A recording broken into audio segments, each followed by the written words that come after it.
Welcome back दोस्तों। तो स्वागत है आप सबका नई वीडियो में। तो आज हम लोग जिस टॉपिक पे बात करने वाले हैं वो है इम्यूनिटी। आजकल की सिचुएशन देखते हुए इस टॉपिक पे वीडियो बनाना बहुत ही ज़रूरी है। तो आज की वीडियो में हम लोग बात करेंगे इम्यूनिटी बढ़ाने के लिए हमें क्या करना चाहिए, क्या नहीं करना चाहिए, क्या खाना चाहिए, क्या नहीं खाना चाहिए। आज हम लोग सारी चीज़ें क्लियर करेंगे इम्यूनिटी के बारे में। तो ये वीडियो 100% साइंटिफिक रहेगी और रिसर्च बेस्ड रहेगी और इसमें कोई भी मिथ या व्हाट्सएप यूनिवर्सिटी वाले कोई भी फॉर्मूले होते हैं जैसे बहुत ही अजीबोगरीब जैसे नींबू नाक में डालने या कोई चूरन वगैरह, इन सब की बात नहीं होगी। 100% साइंटिफिक रिसर्च बेस्ड चीज़ों की बात होगी जिसे फॉलो करके आपकी सच में इम्यूनिटी बढ़ जाएगी। तो बिना टाइम वेस्ट करे हुए आते हैं डायरेक्ट पॉइंट पे।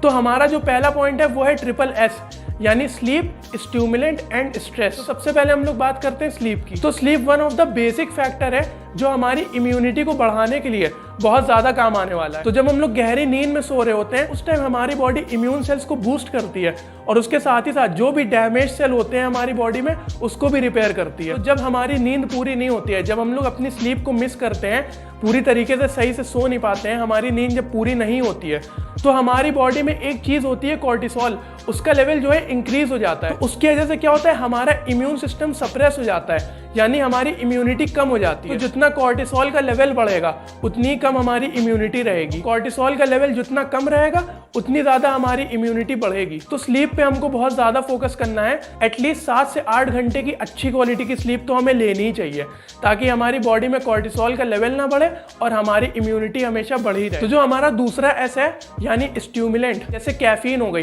अगर आप कोई भी हाई कैफीन वाली चीज़ कंज्यूम कर रहे हैं, कॉफ़ी हो गई या कोल्ड ड्रिंक हो गई, तो वो हमारी इम्यूनिटी को कम करता है। अब वो कैसे करता है, जब हम लोग उसे कंज्यूम करते हैं तो हमारी बॉडी में केमिकल होते हैं, adrenaline chemical and non adrenaline chemical, दोनों का लेवल बढ़ जाता है जिसकी वजह से क्या होता है, हमारी बॉडी की इम्यूनिटी कम हो जाती है यानी वो इम्यूनोसप्रेसर होते हैं। तो जिसकी वजह से हमारी बॉडी की इम्यूनिटी कम हो जाएगी।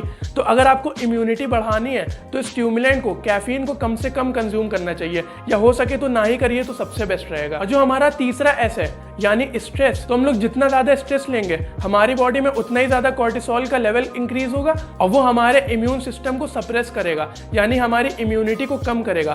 तो हमको स्ट्रेस नहीं लेना है। हम सब समझ सकते हैं कि इस टाइम पे जो है ऐसा माहौल है कि स्ट्रेस हर इंसान ले रहा है। तो बेहतर यही रहेगा कि आप पॉजिटिविटी पे फोकस करें। आप मोटिवेशनल वीडियो देख सकते हैं या अपनी फेवरेट मूवी देख सकते हैं, अपने फेवरेट गाने सुन सकते हैं या अपना फेवरेट कोई गेम हो उसको खेल सकते हैं। बस न्यूज़ को ना देखिएगा। जितनी आप न्यूज़ देखेंगे या न्यूज़पेपर पढ़ेंगे उतना ही आप परेशान होंगे और आपका स्ट्रेस बढ़ेगा। तो न्यूज़ को और न्यूज़पेपर को इस टाइम आप अवॉइड करें, वही आपके लिए बेस्ट रहेगा। तो जो हमारा सेकंड पॉइंट है वो है की न्यूट्रिएंट, यानी क्या न्यूट्रिएंट्स हमें कंज्यूम करने चाहिए, क्या हमें खाना चाहिए जिससे हमारी इम्यूनिटी जो है इंक्रीज हो, हमारी इम्यूनिटी बढ़े। तो जो भी हमारे न्यूट्रिएंट्स होंगे मैं उसको बताऊंगा और उसके साथ ही साथ उनके सोर्स भी बताऊंगा कि किस फूड में वो न्यूट्रिएंट्स पाए जाते हैं, तो जिससे आपको आसानी रहेगी समझने में।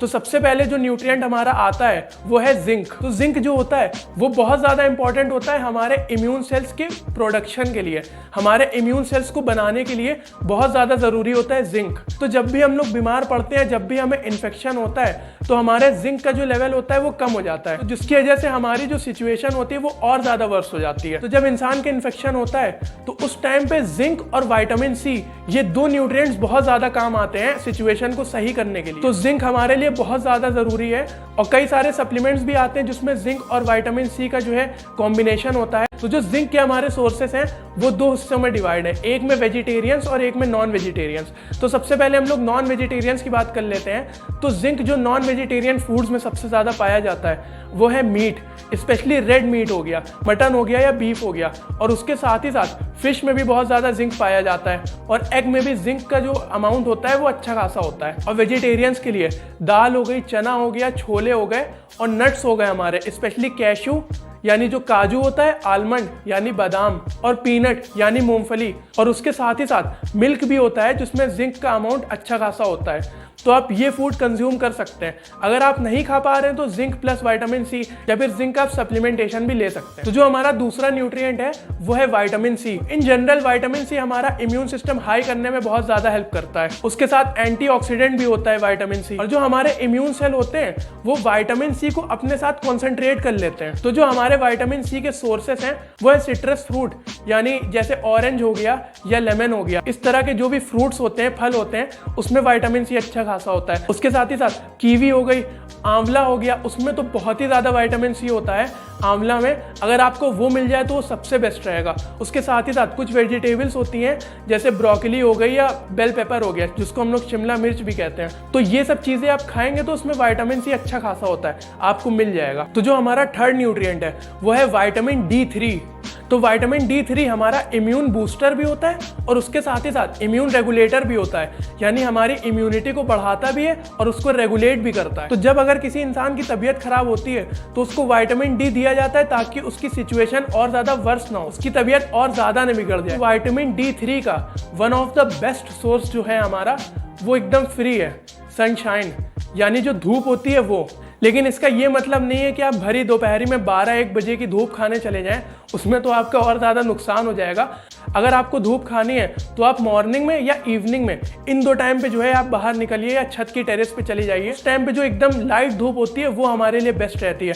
तो इस टाइम गर्मियों का मौसम है, कोई भी ऐसे धूप खाने तो जाएगा नहीं, तो इंसान वॉक कर सकता है। वॉक के बहाने से अगर वो निकलेगा तो उसकी वॉकिंग भी हो जाएगी और उसके साथ ही साथ उसको धूप भी मिल जाएगी, विटामिन D3 भी मिल जाएगा, जिससे उसकी इम्यूनिटी भी बढ़ जाएगी। तो आगे इस वीडियो में हम लोग एक्सरसाइज पे, वॉकिंग पे भी डिस्कस करने वाले हैं कैसे वो बेनिफिशियल है हमारी इम्यूनिटी के लिए। अगर आप धूप खाने जा रहे हैं तो वॉकिंग एक बहाना लेके आप जा सकते हैं वॉक करने के लिए। तो जो तीसरा पॉइंट है हमारा वो है डेली एक्सरसाइज करना। तो बहुत से लोग ये कह रहे होंगे कि एक्सरसाइज कैसे कर सकते हैं, इस टाइम इतना ज्यादा पेंडेमिक चल रहा है, हम लोग कैसे जिम जाएंगे, कोई जिम नहीं जा रहा है। तो अगर आप जिम नहीं जा रहे हैं तो भी कोई दिक्कत नहीं है, आप घर पे कुछ एक्सरसाइज परफॉर्म कर सकते हैं।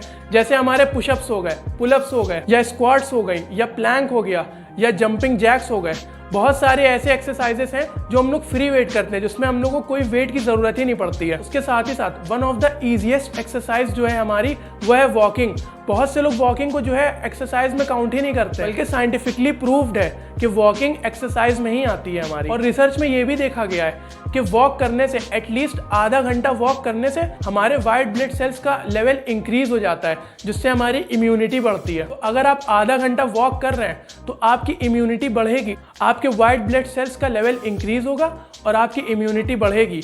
और अगर आप उसके साथ ही साथ लाइट धूप में जा रहे हैं, जैसे इवनिंग की होती है, मॉर्निंग की धूप में वॉक कर रहे हैं, तो वो बहुत ही ज़्यादा बेनिफिशियल रहेगा आपके लिए।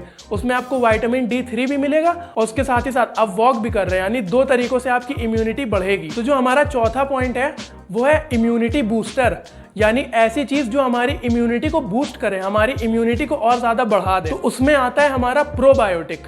अब प्रोबायोटिक का काम कैसे होता है वो मैं आपको समझाता हूँ। तो हमारा डाइजेस्टिव ट्रैक और रेस्पिरेटरी ट्रैक यानी ये जो हमारे लंग्स होते हैं, तो ये दोनों जो ट्रैक होते हैं हमारे, इसमें गुड बैक्टीरिया होते हैं, अच्छे बैक्टीरिया होते हैं। उनका बाकी काम तो रहता है डाइजेशन भी इंप्रूव करते हैं और बाकी जो भी उनका काम होता है वो परफॉर्म करते हैं। उसके साथ ही साथ हमारी इम्यूनिटी भी बढ़ाते हैं वो। तो अगर उनकी सेहत अच्छी रहेगी तो हमारी इम्यूनिटी भी अच्छी रहेगी, और अगर उनकी सेहत गिरी तो हमारी इम्यूनिटी भी गिरी, यानी हमारी इम्यूनिटी भी कम हो जाएगी। तो जब हम लोग प्रोबायोटिक खाते हैं तो प्रोबायोटिक का काम क्या होता है, हमारी बॉडी में जो अच्छे बैक्टीरिया हैं, गुड बैक्टीरिया हैं, जो हमारे डाइजेस्टिव ट्रैक में और रेस्पिरेटरी ट्रैक में है, उनकी सेहत को प्रोबायोटिक अच्छा करता है। तो जब हम लोग प्रोबायोटिक खाएंगे तो उनकी सेहत अच्छी होगी, गुड बैक्टीरिया की सेहत अच्छी होगी, उसकी वजह से हमारी इम्यूनिटी और ज़्यादा बढ़ेगी। तो प्रोबायोटिक हमारी इम्यूनिटी को बूस्ट करता है। तो प्रोबायोटिक के सोर्सेस क्या हैं? नंबर 1 कर्ड, यानी जिसको हिंदी में हम लोग दही भी कहते हैं, और नंबर 2 छाछ हो गई।